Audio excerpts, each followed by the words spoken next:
Good evening বন্ধুরা। সকাল থেকে তো অনেক কিছু করা হয়েছে, কিন্তু সেগুলো কিছুই তোমাদের সাথে শেয়ার করিনি। এখন বিকেল টাইম, এই যে দেখতে পারছো এক জায়গাতে যাচ্ছি।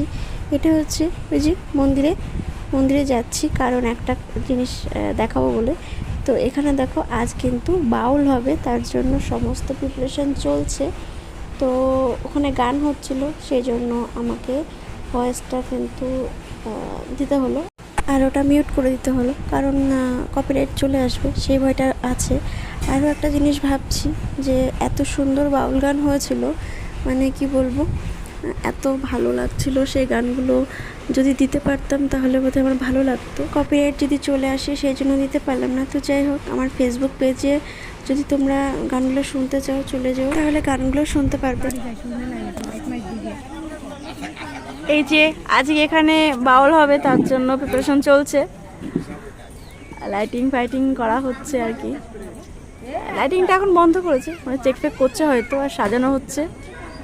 তো বাউল হলে সেটা তো দেখাবো অবশ্যই। তো চলো দেখো, এখানে সবাই মিলে বসে একটু মিটিং ফিটিং হচ্ছে আর কি, বেশ মজা লাগছে।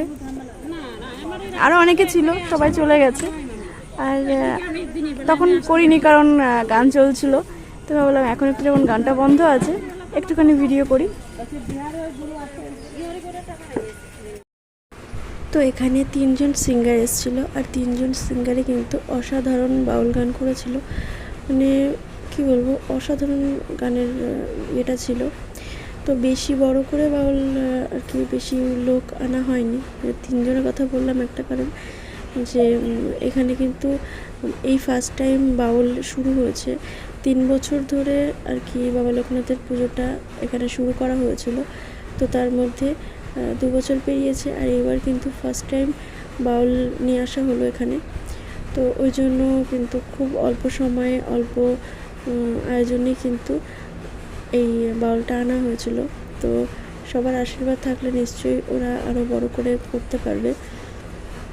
তো যাই হোক, এই যে 3জনা সিঙ্গার কিন্তু ছিল, তার মধ্যে ইনি ফার্স্ট এসেছিলো। তো এনার গান শুনলাম, খুব ভালো লাগলো। আর তারপরে আরও 2জন এসেছিলো, মানে 2জন ছেলে আর একটা মেয়ে আর কি, 3জনা মিলে গানটা করেছিল। তো মেয়েটা কিন্তু আমাদের সবাইকে নাচিয়ে তুলেছিল, মানে এত ভালো লাগছিল। ও কিন্তু স্টেজ থেকে পুরো নেমে চলে এসছে, আর আমার হাতটা ধরে কিন্তু ও নাচ করেছিল। মানে খুব ভালো লাগছিল আমার এই জিনিসটা। তো চলো, সেগুলো অবশ্যই দেখতে পারবে। তো কথা না বাড়িয়ে আমি যাই হোক তোমাদেরকে দিতে পারছি না, এটা আমার একটু খারাপ লাগছে যে আমি কিন্তু তোমাদেরকে এই গানগুলো দিতে পারছি না, যদি কপিরাইট চলে আসে, তাই সেই ভয়ে কিন্তু আমি দিতে পারছি না।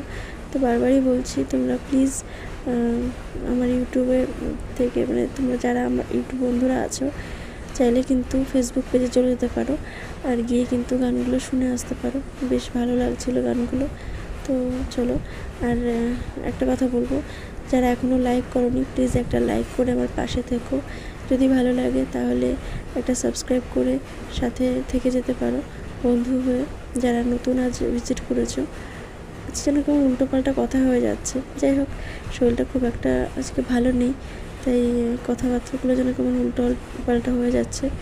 তো কি আর করার, আমি জানি আমার বন্ধুরা এভাবে করেই আমাকে মানিয়ে নেবে ঠিক। তো চলো, আর কথা বলতে ভালো লাগছে না, কথা বলবো না। দেখো, তো এখানে এই দিদিটা কিন্তু আমার হাত ধরে নাচ করছিল। তো যতক্ষণ করেছে ততক্ষণ আর ভিডিওটা কিন্তু করতে পারিনি। পরে যখন হাতটা ছেড়েছি তখন কিন্তু এই যে একটুখানি ভিডিও করে নিলাম। তো আমি নাচ যেহেতু ভালোবাসি, আর কোনো গান শুনলে কিন্তু আমি নিজের পাটাকে সামলাতে পারি না, আমি নিজেই বসে বসে কিন্তু নাচ করছিলাম। আর আমার পাশে যারা ছিল তাদেরকেও কিন্তু আমি দাঁড় করিয়ে রাখিনি, তাদেরকেও বলছি যে সবাই নাচ কর, সবাই আমার সাথে তালে তাল মেলা, এরকম করছিলাম।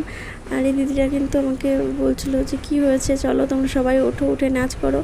তো আমি আবার চিল্লিয়ে বলেছি যে এরা কেউ দেখো উঠছে না, তুমি এখানে এসে উঠিয়ে দিয়ে যাও। তো সত্যি সত্যি কিন্তু স্টেজ থেকে নেমে এসে এই দিদিটা সবাইকে দাঁড় করিয়ে দিয়েছিল।